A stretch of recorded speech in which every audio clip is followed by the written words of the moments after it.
সবাইকে শুভেচ্ছা। আজ রান্না করব ব্যতিক্রমী একটি তরকারি, মিষ্টি কুমড়ার শাক দিয়ে রুই মাছ। কারা কারা এই তরকারিটা এখনো খাননি? আমার খুব প্রিয় এবং ভালো লাগার একটা রেসিপি। যারা এখনো খাননি প্লিজ একবার রান্না করে খেয়ে দেখেন, তারপর মন্তব্য হবে।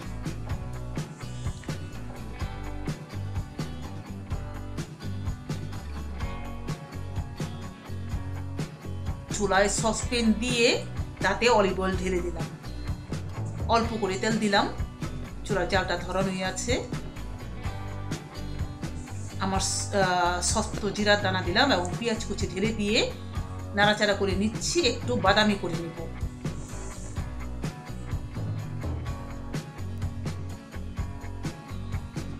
অল্প তেলে বাদামি করা একটু সময় লাগলেও সেটাই ভালো, সেটাই স্বাস্থ্যকর। আমি বরাবর তাই করি, খুব বেশি একটা তেল ইউজ করি না, কারণ এতটা তেল স্বাস্থ্যের জন্য ভালো না। এবং সৃষ্টিকর্তা সৃষ্ট প্রতিটি জিনিসেই কিন্তু তেল আছে, মাছ থেকে তো তেল ছাড়বেই। তো দিয়ে দিচ্ছি আমি 1 টেবিল চামচ আদা এবং 1 টেবিল চামচ রসুন পেস্ট।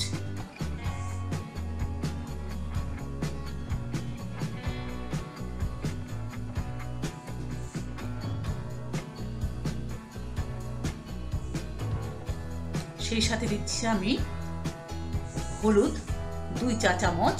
আমার চায়ের চামচটা খুব বেশি বড় না, কিন্তু ছোট চা চামচ। এবং 1 চা চামচ মরিচের গুঁড়া দিচ্ছি আমি। ঝাল যে যেমন খান সেইভাবেই দিবেন।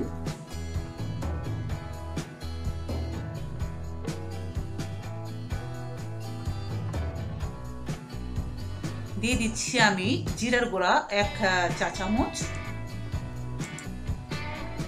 ধনিয়া গুঁড়া 1 চা চামচ।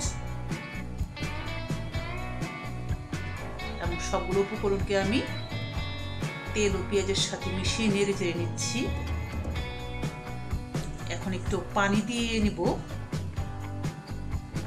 যেহেতু অল্প তেলে রান্না করতে হলে কিন্তু একটু পানি দিয়ে একটু কষিয়ে নিতে হয় ভালো করে।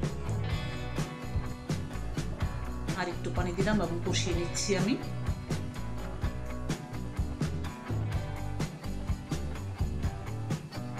এবং আমি এখন দিয়ে দিব 2টা টমেটো কিউব করে কাটা। আমার টমেটো 2টা ছোট এবং এটা ফ্রোজেন করা ছিল, তো ভালো হয় যদি ফ্রেশটা ইউজ করা যায়।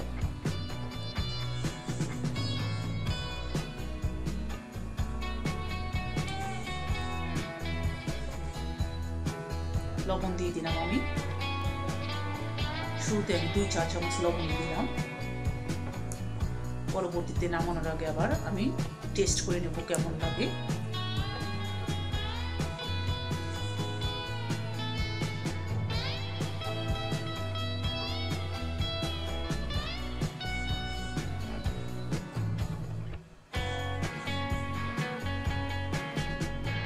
মশলাটাকে আমি কুক করতে থাকবো, এর পানিটা আমি শুকিয়ে নিব।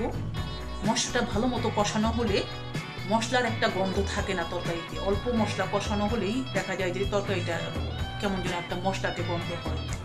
আমার মশলাটা কষানো হয়ে গেছে এবং আমি এখন আমার মাছের টুকরোগুলো দিয়ে দিচ্ছি। অল্প কিছুক্ষণের জন্য মাছগুলোকে আমি মশলায় মিশিয়ে নেড়ে চেড়ে কষিয়ে নেব।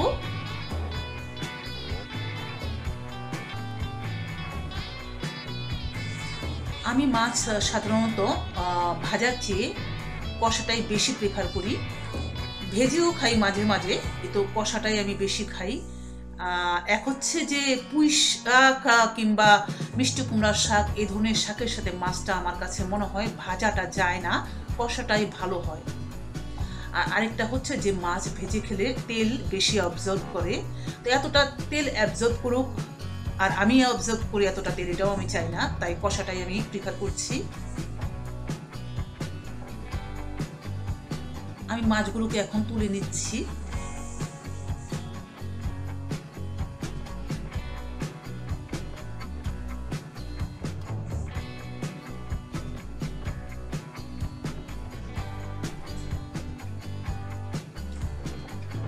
আস্তে করে সাবধানে তুললাম, একটা মাছও কিন্তু ভাঙেনি। এবার আমি ঢেলে দিচ্ছি ধুয়ে কেটে পরিষ্কার করে রাখা ডাটা পুঁই শাকের মিষ্টি কুমড়া শাকের ডাঁটা এবং আলুগুলো। পুঁই শাকটা এবার বারবার বলছি কারণ এবার আমি অনেক পুঁই শাক খেয়েছি আমার টব থেকে তুলে, ব্যালকনির টবের অনেক পুঁই শাক খাওয়া হয়েছে এবার আমার। তো ডাঁটা আর আলুটাকে আমি মশলায় ভালো করে মাখিয়ে নিচ্ছি, নেড়ে চেড়ে নিচ্ছি এবং এটাকে আমি কিছুক্ষণ কুক করে নিব। শাকটা কিন্তু আমি একসাথে দিলাম না, আমি ঢেকে দিলাম কিছুক্ষণের জন্য, মিনিট 5 এটা কুক হয়ে যাক, তারপরে আমি শাক দিব। শাকটা আমি পরে দিচ্ছি এই কারণে যে ডাঁটার সাথে যদি আমি শাক দিই তাহলে শাকটা একদম ভ্যানিশ হয়ে যায় প্রায়। তো এই পর্যায়ে আমি শাকগুলো সব দিয়ে দিলাম এবং কিছুক্ষণের জন্য এটাকে আমি ঢেকে দেব এবং 2-3 মিনিটের মধ্যে এটা বেশ নরম হয়ে নিচে নেমে যাবে।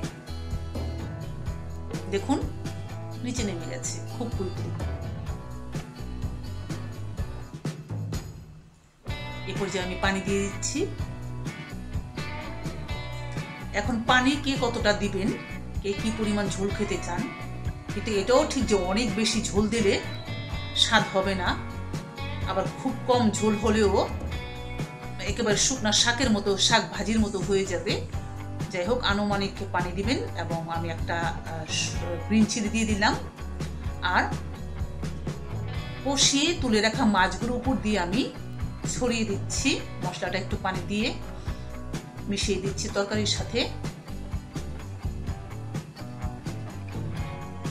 মাছের পরিমাণ যদি বেশি হয় তাহলে একটা বড় ছড়ানো পাতিল ব্যবহার করতে হবে, আমার এই পাতিলেই হয়ে যাচ্ছে।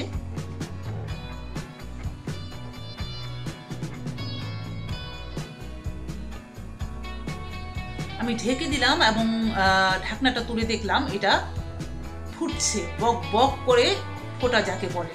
উচ্চ তাপে আমি এই তরকারিটাকে কুক করতে থাকবো কয়েক মিনিট ধরে, এবং কতক্ষণ কুক করবো এটা কিন্তু নির্ভর করবে যে কে কতটা ঝোল পছন্দ করেন এবং তার চেয়ে বেশি নির্ভর করবে আপনার শাক এবং আলুর উপরে। কোনো কোনো শাক আছে খুব শক্ত হয়ে বলতে চায় না, আমার শাকটা টবের এবং সার মুক্ত এবং খুব দ্রুত কুক হয়ে গেছে, এটা প্রায় শেষের দিকে। এখন চুলার জালটা বন্ধ করে আমি শাকটা নিয়ে নিব। আশা করি আপনারা সবাই এইভাবে মিষ্টি কুমড়ার শাক দিয়ে রুই মাছ এবং পাঙ্গাস মাছের তরকারি রান্না করে খেয়ে দেখবেন একবার অন্তত। অনেকের মুখেই শুনি যে এটা কখনো খাইনি কেমন হবে, আমি নিশ্চিত করে বলতে পারি অত্যন্ত মজার একটা আইটেম। সবাই ভালো থাকুন, সুস্থ থাকুন, আবারও হয়তো আনকমন কোনো আইটেম নিয়ে ফিরে আসবো।